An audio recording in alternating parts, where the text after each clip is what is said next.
Okay, Sonic Adventure 2 is a pretty good game. We can all agree on that, right? Well, let's get to the chase. There are 16 hero levels, 18 bosses, 14 dark levels, and 3 extra levels in this game. Not every one of these is going to be fantastic, or even good. On top of that, there's too much content for one video. This time around, we're going to be ranking the hero story, and the next time around, we're going to be ranking the dark story and everything else. Now let's get started. Starting off, we have City Escape. And City Escape is awesome. This is the level that everyone thinks about when they think about Sonic Adventure 2. However, I do feel like this level has a few things that hold it back from being my favorite level in the game. What? Okay, I know that sounds bad. You're going straight to hell. Let me explain. World 1-1, Green Hill Zone, Green Greens, Insanity Beach, Bob-omb Battlefield. These are levels that I think of when I think of fantastic opening levels. These are levels that teach you everything the game is about without telling you anything. The obstacles are interwoven seamlessly into the levels so that you have a grasp on the entire game by the time you finish each of them. Now let's look at City Escape. So we start off on a board. Okay, so this is a boarding game? Nope, now we're on foot. So then this is a platformer. That makes sense, it is a Sonic game, and now we're being chased by a giant truck. This level, as a level, is really cool, but I don't think it does a good job teaching the player what Sonic gameplay is. There's only one other chase section and one other board section in the whole game. Trick ramps are only a thing in one other level, and it's in the dark story. Rails are an important part of the Sonic levels, but aside from the section where a spring bounces you onto one, you aren't really taught anything about the rails. They don't even teach you that crouching makes you go faster until you get to the final level. This section right here should be something that's in City Escape somewhere, but they wait until you're almost done with the whole game to even show it to you. The rails in City Escape are also weirdly finicky compared to the other rails in the game, so even if you wanted to experiment, they aren't representative of any other rails. However, this is looking at the level as a first level, as an introduction to the entire game and all its mechanics. When you don't look at it as a first level, and instead look at it as a level in Sonic Adventure 2, I mean, it's City Escape. Where it lacks in its ability to teach you exactly what the game is, it excels in absolute spectacle, which in a way teaches you exactly what the game is. To off a piece of a helicopter and use it as a board to ride through downtown San Francisco, you drift through a bunch of cars that cause property damage, do some cool tricks, beat up some robots, run down a building, and then it ends with an awesome chase from the world's largest and angriest semi? Come on! And do I even need to mention the music? Do I? There's no way I'm giving this level anything less than an S tier. Come on. It's not my favorite level in the game, but there's a reason why it was picked as the Adventure 2 stage in Generations. It's exciting, it's iconic, and most of all, it's fun. Reporting to headquarters. Intruder has been located. Copy that. Okay, fun's over. Where City Escape feels like a level full of fun and excitement, Bigfoot feels like you just watch Sonic run face first into a wall and just, like, slowly slide down it for a while. This can barely even be considered a boss. All you have to do is just stand on a box and you can jump high enough to hit him when he's flying around. Repeat it a few times and you win. If he destroys the boxes, then you just have to homing attack him when he lands. It's nothing. It's a nothing boss. It's not, like, awful, but it's still just a D tier. It's not great.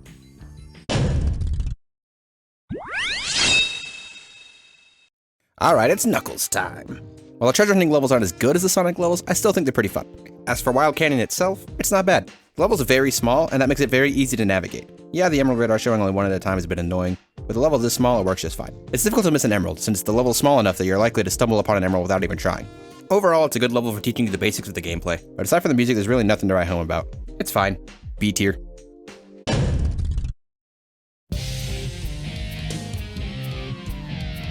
E tier. Good to see that the character battles didn't improve between this and Sonic Heroes.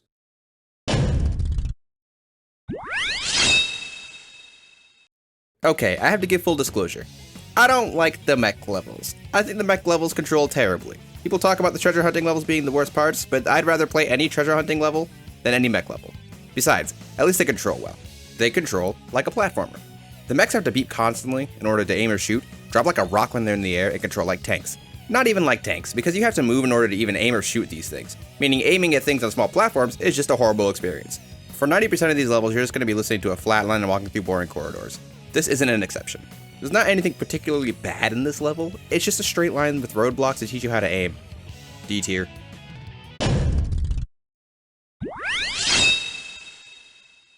I love this stage.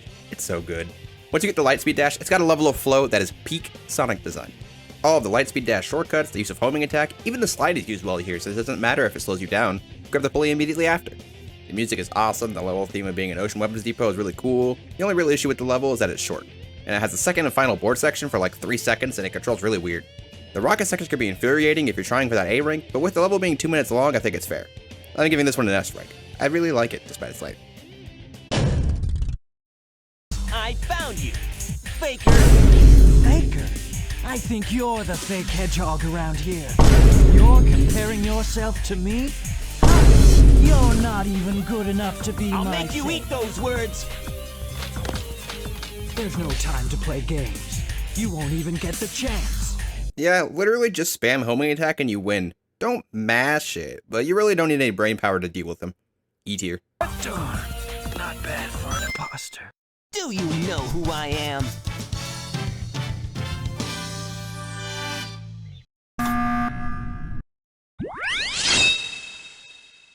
This is another fantastic level.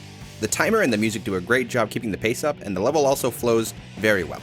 There's nothing here to slow you down besides the fighting gimmick, but the gimmick itself involves momentum, so it still feels fast even if you aren't actually doing anything.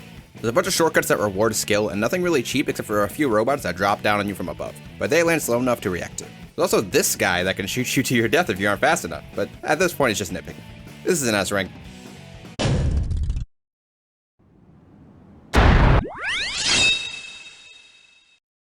Pumpkin Hill. Hot take, this level is just okay. I feel like the level's a bit too open without any ways to speed up the exploration process like you'd see in a level like Meteor Herd. This makes it very easy to miss an emerald even when you're right above it. On top of that, there's a bunch of emerald locations outside of the 3 main mountains that you're probably not going to find without using hints. The music's fantastic. I love spooky levels, but Pumpkin Hill is a C. I often walk away from this level feeling more frustrated than satisfied.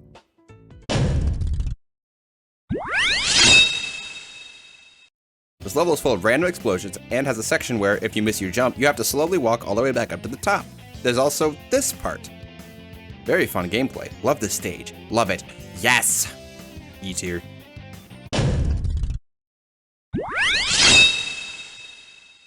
I really like this level. I think it's the best Knuckles level so far. The rising and falling water levels can possibly be annoying, but just lowering the water all the way to the bottom is my preferred method. If it needs to be raised, raise it as needed. Knuckles being able to actually swim helped this level out a ton, and the fact that the entire area is enclosed means that you're pretty unlikely to miss an emerald like you can in a level like Pumpkin Hill. As usual, the music is also top notch. A tier.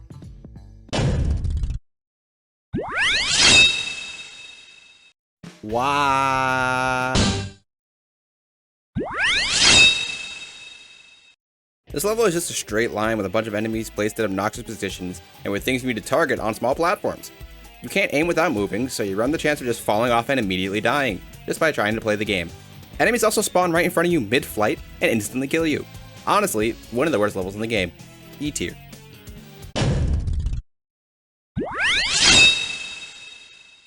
This is a Sonic level, so it's pretty fun, but there are a lot of long sections where you just hold forward and don't really do anything. The hourglasses are a neat idea for keeping the pace up, but they can be seen as obnoxious if you aren't fast enough. This is the first level designed around the bounce bracelet, and it does a good job of not killing the pace, but it doesn't play nicely with light speed dash. Granted, neither does the somersault, but still. At this point, I just wrote a bunch of bullet points. They just said, ghosts are annoying, music is great, RIP Gamma. Anyway, Pyramid Cave is good. A tier.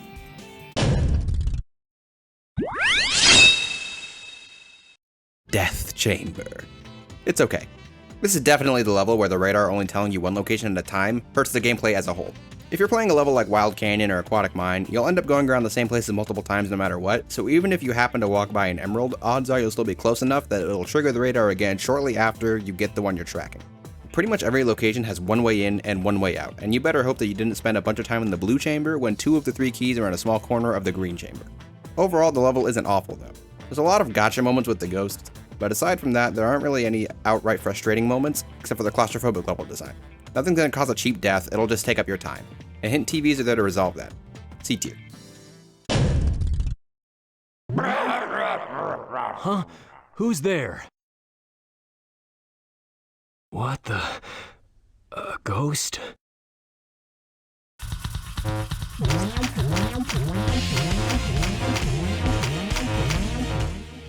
This is barely a Sonic boss to me, but he's pretty simple. You just have to run away from King Boom Boo until he starts breathing fire. Once he does, keep running around behind him and punch the ghost holding the hourglass. This will turn on the lights and force King Boom Boo into the ground, dig him up and hit him. If you're fast enough, you can hit him twice each time you dig him up. After 4 hits, he's down. If you get too close to King Boom Boo during the running phase, he'll start trying to bite you, and if you get too far away, he'll turn around. Just wait in the sweet spot for him to start breathing fire and he's done for. I'm gonna give King Boom Boo a C, like Death Chamber. It's not an outright bad boss, but nothing to write home about.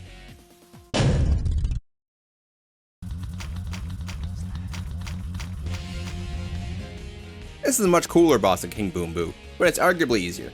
All you have to do is get behind the egg golem, climb its back, and hit it in the head. Do this 5 times and you win. The first 3 hits are all the same, but once it starts sparking, he'll Initiate rotary attack. and spin his arms in a circle. The egg golem should have lowered a couple of sections of the battle arena with his first phase of attacks. Just stand on one of these lower platforms and his hands will pass over your head without you having to do anything. Egg golem will also try to trap you between his arms and hit you with his head. However, this move is pretty slow and easy to avoid, and it leaves you free to climb his back and land the last 2 hits. If you're not fast enough, he'll shock you, which will knock you into the sand below. If you do fall into the sand, don't worry, it isn't an insta-kill like it is with the mechs. Just mash jump until you can get a homing attack onto one of the levers. You also get extra rings down here if you've been having trouble, which is nice. I give the egg golem a B. Pretty good, and there's no wait time if you know what you're doing, unlike the last boss, but it still isn't super challenging or anything.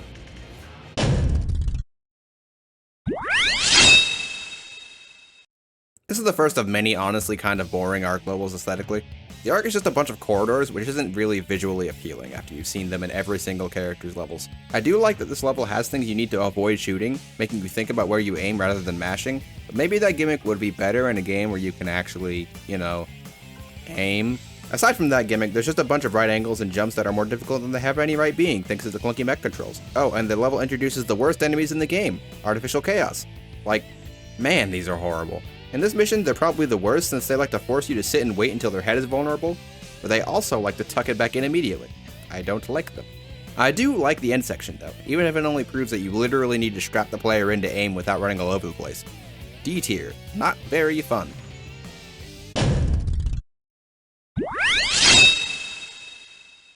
This level is very big.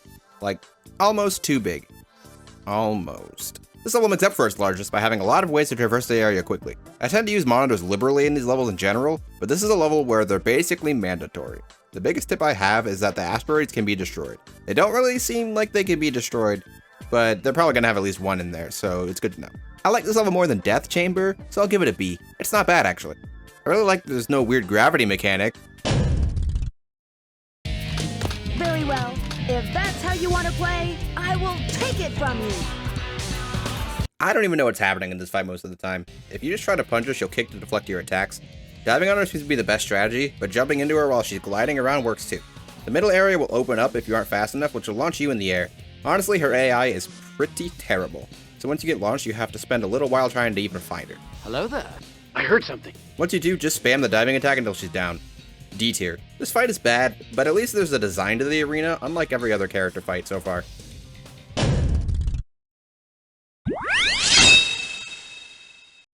This is probably the worst Sonic/Shadow level. The upside down gravity controls are weird to wrap your head around at first, but as long as you realize that your controls don't really change with the gravity, then they aren't that big of an issue.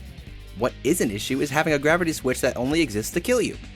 Okay, actually it exists as kind of a shortcut if you know that the rail exists, or if you're holding towards the door below, but if you don't know those things, then it only exists to kill you.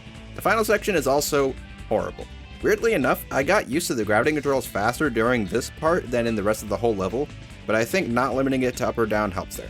Anyway, it's horrible to judge distance when gravity is flipping around like this, and putting it all over a bottomless pit is just bad.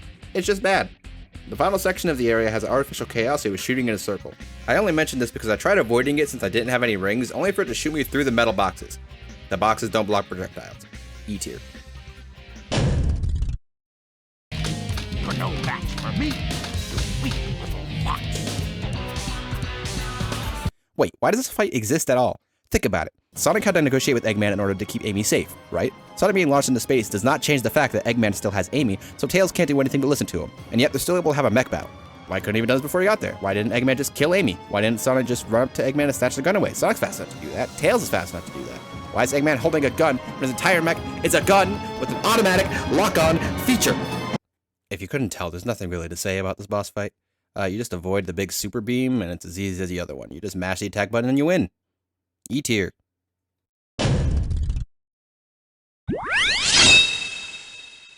Pretty awesome level. This level is 99% rails over bottomless pits, but it still manages to be fun because of how many options of shortcuts there are. My advice for using rails, pressing left or right on them will slow you down. You can try to angle yourself to line up perfectly with the rail, but the controls are just so sensitive you'll overcorrect and you'll lose time. Literally just hold the crouch button anytime you're on a rail. Other than that, I'd recommend using a homing attack at the bottom of these rails for enough speed to get up. Weirdly enough, for the final level, there isn't much to talk about.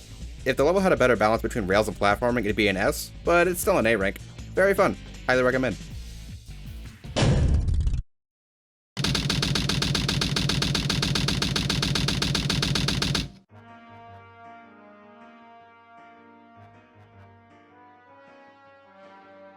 Well, look who made it to the end of the video, and in record time. Yep, I'm the fastest thing alive. Also, I kinda skimmed a little bit when he said he didn't really like Pumpkin Hill all that much. But there's no way you already hit the like button under the video. I sure did. I even left a comment and everything. Well then, did you know that less than 1% of the people who watch these videos are subscribed? Really? I didn't make this chart up. Well, maybe more people would be subscribed if he actually had a consistent upload schedule. That's enough. Before this is over, I'll show you the true power of chaos control! The second shadow fight is actually not bad. The two of you are running on a track that falls apart behind you. You can just hit him by mashing homing attack, or you can just spin dash through him. After each hit, just keep running and he'll teleport in front of you. After the first couple of hits, he leaves himself vulnerable less often, but mashing homing attack still works overall. If you take too long to hit him, he'll use Chaos Spear and leave himself open for a guaranteed hit afterwards. Shadow Kit's a B. He's pretty fun, but he's still pretty easy. And that's the end of part 1. Now, I know I may have said some things that may be a little controversial, but I just want you to know that I really like this game. There are parts that haven't aged the best, and I was a bit harsh on the mech stages, but I mean, maybe Tails got the worst ones? Anyway, just because I'm acknowledging the flaws in the game doesn't mean I don't enjoy it. You can like things that have flaws. I know it's weird to say that at the tail end of a video that is critiquing a game, but being polished or unpolished or good or bad doesn't really matter if the game itself is fun. And Sonic Adventure 2 is fun. So thank you for watching, and I hope you stick around and watch part 2.